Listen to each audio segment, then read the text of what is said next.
நீங்க ஸ்டூடெண்டா இருக்கீங்களா? இல்லன்னா அவங்களுக்கு பேரண்ட்ஸா இருக்கீங்களா? இல்லன்னா எங்கேயாவது ஒர்க் பண்றீங்களா? நீங்க இந்த வீடியோவ கண்டிப்பா பாருங்க.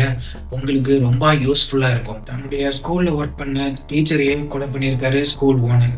அது மட்டும் இல்லாம அங்க உள்ளவங்களுக்கு பாலியல் தொல்லையும் குடுத்திருக்காரு. ஸோ இந்த வீடியோவ ஃபுல்லா பாருங்க. அப்பதான் உங்களுக்கு நல்லா புரியும். வாங்க பார்க்கலாம். இந்த வீடியோக்குள்ள போறதுக்கு முன்னாடி நம்ம சேனல மறக்காம சப்ஸ்கிரைப் பண்ணிக்கோங்க. அப்பதான் உங்களுக்கு இதே மாதிரி கன்டென்ட்லாம் வரும்.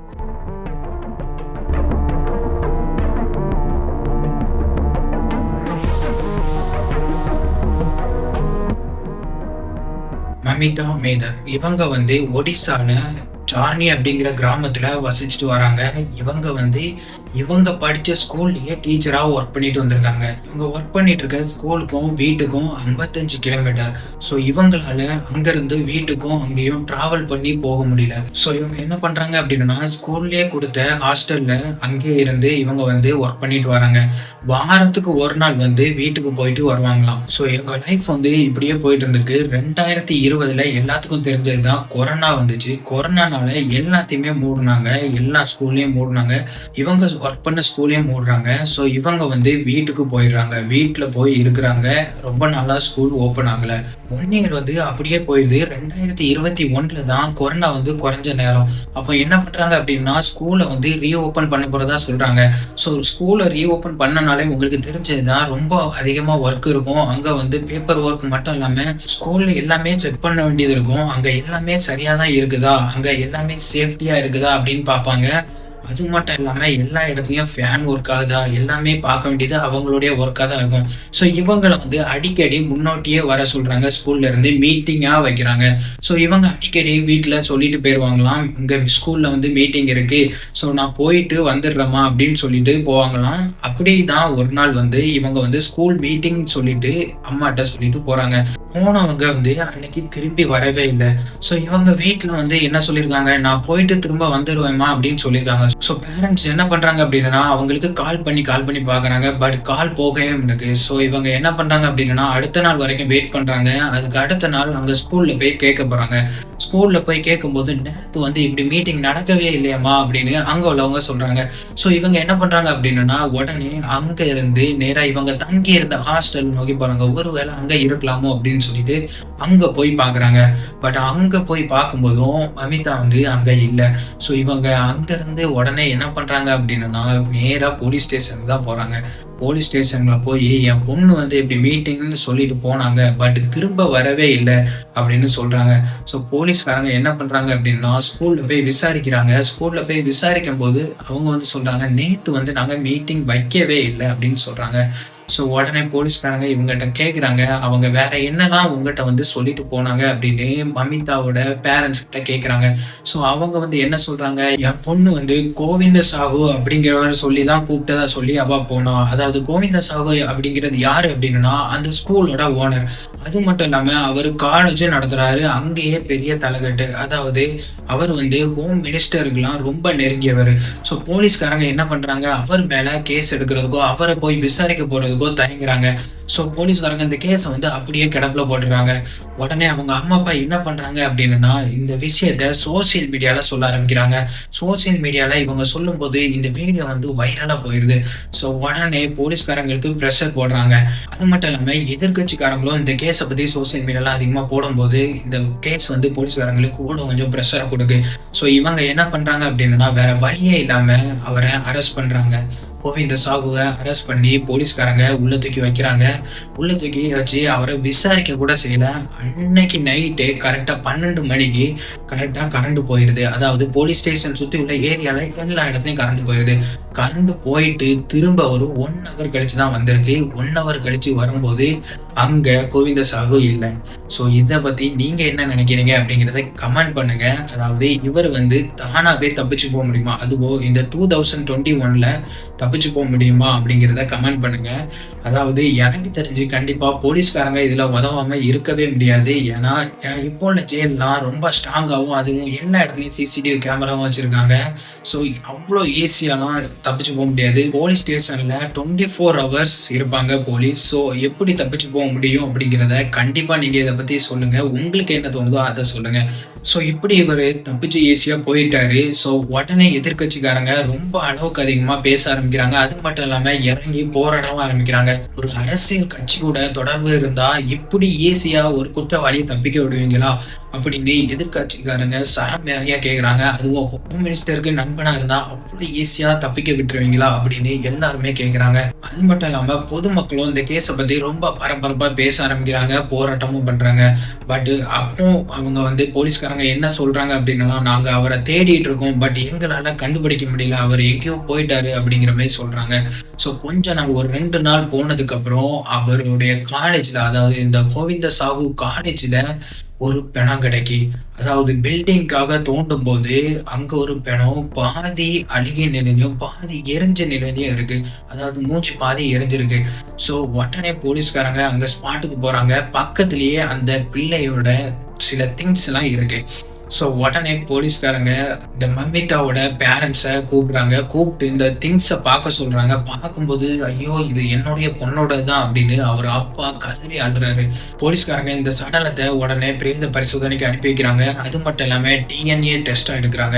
டிஎன்ஏ டெஸ்ட்ல மமிதா தான் அப்படின்னு கன்ஃபார்ம் பண்றாங்க.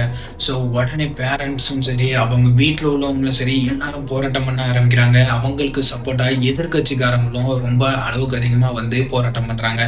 ஸோ உடனே போலீஸ்க்கு ப்ரெஷர் மேல ப்ரெஷர் போனதுனால திரும்பவும் கோவிந்த சாகுவை அரெஸ்ட் பண்றாங்க. அரெஸ்ட் பண்ணி போலீஸ் ஸ்டேஷனுக்கு கூப்பிட்டு வராங்க. கூப்பிட்டு திரும்ப விசாரிக்க ஆரம்பிக்கிறாங்க. விசாரிக்கும் போது அவர் என்ன சொல்றாரு அப்படின்னா, அன்னைக்கு அந்த பிள்ளை வந்தது உண்மைதான் அப்படின்னு சொல்றாரு. ஸோ உடனே அவங்க கேட்க ஆரம்பிக்கிறாங்க, என்ன காரணத்துக்காக நீங்க அவளை மட்டும் தனியா கூப்பிட்டீங்க அப்படின்னு கேட்கறாங்க. பட் அவர் அதுக்கு எந்த பதிலுமே சொல்ல மாட்டாரு. ஸோ அவர் என்ன சொல்றாரு அப்படின்னா, அவ வந்தது உண்மைதான், அவளை கார்ல ஏத்திட்டு போய் கொண்டு போய் என் காலேஜ் பக்கத்துல இறக்கி விட்டுட்டேன். என் காலேஜ்ல ஒர்க் பண்றவங்க இல்லைன்னா அங்க கட்டட வேலை நடக்குது, ஸோ அங்க உள்ளவங்க இந்த பிள்ளைய ஏதாவது பண்ணியிருக்கலாம் அப்படின்னு அவர் சொல்றாரு. ஸோ உடனே போலீஸ்காரங்க அதை நம்பவே இல்லை. யாருமே இதை நம்ப முடியாது. ஸோ அவர் கார்ல ஏற்றிட்டு போவாராம், அவர் காலேஜ் முன்னாடி கொண்டு போய் விடுவாராம். அங்க யாராவது கொலை பண்ணிடுவாங்களா? இதை சொன்னா நம்புற மாதிரி இருக்கா? ஸோ அங்க உள்ளவங்களும் யாருமே நம்புற மாதிரி இல்லை.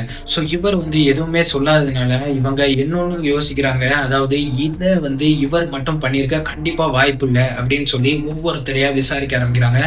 அப்படி விசாரிக்கும் போது அவருடைய டிரைவரும் மாற்றான். அதாவது இந்த கோவிந்த சாகோட டிரைவரும் மாற்றான். அவனோட பேர் ராதிஷ்யாம். அவன் இந்த கேஸ்ல இன்வால்வ் ஆயிருக்கதா போலீஸ்காரங்க கன்ஃபார்ம் பண்றாங்க. அதாவது இவன் தான் அன்னைக்கு காரை ஓட்டிட்டு போயிருக்கான்.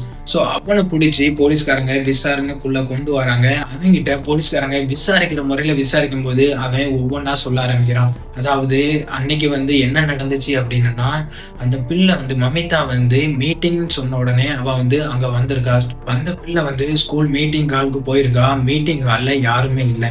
ஸோ இவன் என்ன பண்ணியிருக்கா அப்படின்னா, ஆஃபீஸ் ரூமுக்கு போயிருக்கா. ஆஃபீஸ் ரூம்லயும் யாரும் இல்லை. ஸோ யோசிச்சுட்டே போயிருக்கா, யாருமே வரலையே அப்படின்னு சொல்லி அங்க உள்ளவங்களுக்கு கால் பண்ணி பார்த்திருக்கா, யாருக்குமே ரீச் ஆகல. ஸோ ஸ்கூல்ல இருந்து கீழே இறங்கி வரும்போது அங்கதான் ஓனர் கார்ல வெயிட் பண்ணிட்டு இருந்திருக்காரு. அதாவது இந்த கோவிந்த சாகு வெயிட் பண்ணிட்டு இருந்திருக்கான்.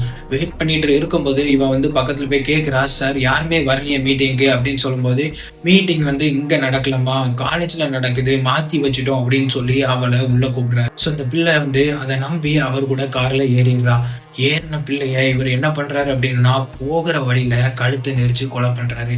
கழுத்தை நெரிச்சு கொலை பண்ணிட்டு அது மட்டும் இல்லாம அந்த பிள்ளையோட சடலத்தை அந்த கார்லயே வச்சுட்டு போயிடுறாரு. இவருடைய காரை யாருமே ஓபன் பண்ணி பார்க்க மாட்டாங்க. ஸோ நைட் வரைக்கும் அந்த சடலம் அங்கேயேதான் இருந்திருக்கு. அதுக்கப்புறம் தான் அந்த டிரைவர் என்ன பண்ணியிருக்கான் அப்படின்னா, அந்த காலேஜுக்கே அந்த பணத்தை கொண்டு போயிருக்கான். அங்க ஒரு சேசிபி டிரைவரையும் கூப்பிட்டு வந்திருக்கான். அந்த டிரைவர் தான் என்ன பண்றான் அப்படின்னா, அந்த இடத்துல தோண்ட ஆரம்பிக்கிறான். அதாவது காலேஜ்ல புதுசா ஒரு கட்டிட வேலை நடக்குது.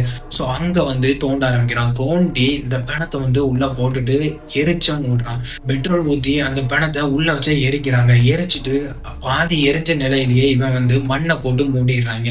மூடிட்டு அங்கிருந்து கிளம்பி போயிடுறாங்க. இதுதான் நடந்துச்சு அப்படின்னு இவன் ஃபுல்லா போலீஸ்காரங்கிட்ட சொல்லிட்டான். உடனே போலீஸ்காரங்க என்ன பண்றாங்க அப்படின்னா அந்த ஜேசிபி டிரைவரையும் அரெஸ்ட் பண்றாங்க.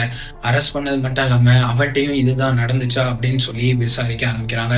விசாரிக்கும் போது அவனும் சரி இதுதான் எக்ஸாக்டா நடந்துச்சு அப்படின்னு சொல்லி அவனும் சொல்லிடுறான். ஸோ போலீஸ்காரங்க 3 பேர் மேலேயும் கேஸ் ஃபைல் பண்ணி உள்ள தூக்கி வைக்கிறாங்க.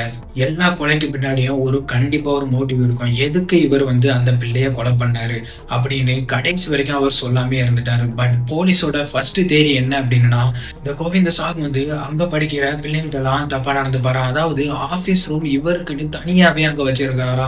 ஸோ அங்கதான் இவர் அடிக்கடி இருப்பாராம். அங்க அடிக்கடி பிள்ளைகளையும் கூப்பிடுவாராம்.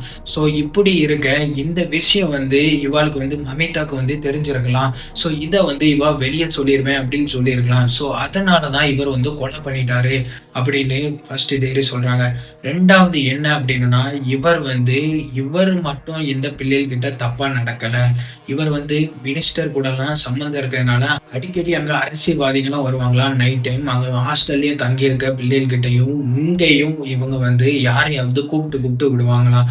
கண்டிப்பா இவங்க கூட நீங்க இருந்தே ஆகணும் அப்படின்னு சொல்லி அவங்கள பிளாக்மெயில் பண்ணுவாங்களாம். இந்த பணம் இல்லாதவங்களை தான் முக்கியமா பார்த்து டார்கெட் பண்ணி கூப்பிடுவாங்களாம் அப்படின்னு போலீஸ்காரங்க சொல்றாங்க. எனக்கு தெரிஞ்சு இந்த 2வது தேரி தான் உண்மையா இருக்கும் அப்படின்னு தோணுது. ஏன் அப்படின்னு பின்னாடி சொல்றேன். ஸோ இவங்களை அரெஸ்ட் பண்ணி உள்ள வச்சதுக்கு அப்புறம் இந்த கேஸ் 2022 டிசம்பர்ல கோர்ட்டுக்கு வருது. ஸோ கோர்ட்டுக்கு வர்றதுக்கு கொஞ்ச நாள் முன்னாடி இந்த கோவிந்த சாகு அங்கேயே தூக்கு போட்டு இறந்துடுறாரு. அதாவது ஜெயிலேயே தூக்கு போட்டு இறந்துடுறாரு. இதை பத்தி நீங்க என்ன நினைக்கிறீங்க? கண்டிப்பா இந்த கேஸ் கோர்ட்டுக்கு வந்துச்சு அப்படின்னா இதுக்கு பின்னாடி பல பேர் இருப்பாங்க. ஸோ இது வெளியே வந்துரும் அப்படிங்கிறதுனாலதான் இவரை உள்ளேயே கொலை பண்ணிட்டாங்க அப்படின்னு சொல்லி எதிர்கட்சிக்காரங்க சொல்றாங்க. அது மட்டும் இல்லாம பொதுமக்களும் அப்படிதான் அவங்க சொல்றாங்க. ஸோ எனக்கு தெரிஞ்சு இப்படி இருக்க கண்டிப்பா வாய்ப்பு இருக்கு. இந்த கேஸ்ல பெரிய பெரிய தலைகள்லாம் உள்ள இன்வால்வ் ஆனதுனாலதான் இவரை கோர்ட்டுக்கு வர்றதுக்கு முன்னாடியே கொலை பண்ணியிருக்கலாம் அப்படின்னு சொல்றாங்க. ஸோ நீங்க என்ன நினைக்கிறீங்க அப்படிங்கிறத கண்டிப்பா கமெண்ட் பண்ணுங்க. ஸோ நான் இதை வச்சுதான் சொன்னேன், போலீஸ் சொன்ன 2வது தேதி உண்மையா இருக்கும் அப்படின்னு எனக்கு தோணுச்சு. இந்த கேஸை பொறுத்தளவுல மமிதா பண்ணது ஒரு தப்பு என்ன அப்படின்னா, மற்றவங்கிட்ட கேட்காமையே ஸ்கூல்ல மீட்டிங் இருக்குதா இல்லையா அப்படின்னு சொல்லி கேட்காமையே அந்த பிள்ளை தனியா போயிட்டு. ஸோ இது என்ன பொறுத்தளவுல தப்பு அப்படின்னு தான் சொல்லுவேன். ஒரு இடத்துல மீட்டிங் நடக்குது அப்படின்னா அது ரொம்ப நாள் கழிச்சு நடக்குது அப்படின்னா கண்டிப்பா வெரிஃபை பண்ணணும். அது அந்த பிள்ளையோட கடமை. ஸோ அந்த படிச்ச பிள்ளை வெரிஃபை பண்ணாம போனது அது அவளோட தப்பு அப்படின்னு நான் கண்டிப்பா சொல்லுவேன். அது மட்டும் இல்லாம அவங்க பேரண்ட்ஸும் கண்டிப்பா வெரிஃபை பண்ணியிருக்கணும் இந்த விஷயத்துல மீட்டிங் நடக்குதா இல்லையா அப்படின்னு. நீங்க ஒரு பேரண்ட்ஸா இருக்கீங்க அப்படின்னா, ஒரு இடத்துல மீட்டிங் நடக்குது அப்படின்னாலும், ஒரு இடத்துக்கு பிள்ளை தனியா போகுது அப்படின்னாலும் நீங்க வெரிஃபை பண்ண வேண்டியது உங்களுடைய கடமை. ஏன் அப்படின்னா இந்த காலத்துல எத்தனையோ கேஸை பார்த்தாச்சு. பிள்ளைல தனியா கூட்டு போய் கொலை பண்றது, ரேப் பண்றது, இந்த மாதிரி பல சம்பவங்கள் நடக்குது. நீங்க கண்டிப்பா எல்லாத்தையும் செக் பண்ணிட்டு அனுப்புறது ரொம்ப ரொம்ப நல்லது. அது மட்டும் இல்லாம பிள்ளைகிட்ட நீங்க எப்போதுமே ரொம்ப கண்டிப்பாவும் இருக்காதீங்க. அவங்க கிட்ட ரொம்ப ஓப்பனா இருங்க. அப்பதான் அந்த பிள்ளை உங்ககிட்ட நடக்கிற விஷயங்களை எல்லாத்தையுமே சொல்லும். இல்லை அப்படின்னா அந்த பிள்ளை பயந்து போய் நம்ம அப்பா கிட்ட சொன்னா நம்ம அப்பா நம்மளை திட்டுவாரு அப்படின்னு சொல்லி அந்த பிள்ளை எந்த விஷயத்தையும் உங்ககிட்ட சொல்லாது. ஸோ நீங்க உங்க பிள்ளைகிட்ட எப்படி நடந்துக்கிறீங்க அப்படிங்கிற முறையும் இதுல இருக்கு. இந்த மாதிரி யூஸ்ஃபுல்லான இன்ஃபர்மேஷன் உள்ள வீடியோ உங்களுக்கு வேணும் அப்படின்னா நம்ம சேனலை மறக்காம சப்ஸ்கிரைப் பண்ணி வச்சுக்கோங்க. இந்த வீடியோவை லைக் அண்ட் ஷேர் பண்ணுங்க. அப்போதான் இந்த வீடியோ நிறைய பேர் பார்ப்பாங்க, நிறைய பேருக்கு யூஸ்ஃபுல்லா இருக்கும். நன்றி, வணக்கம்.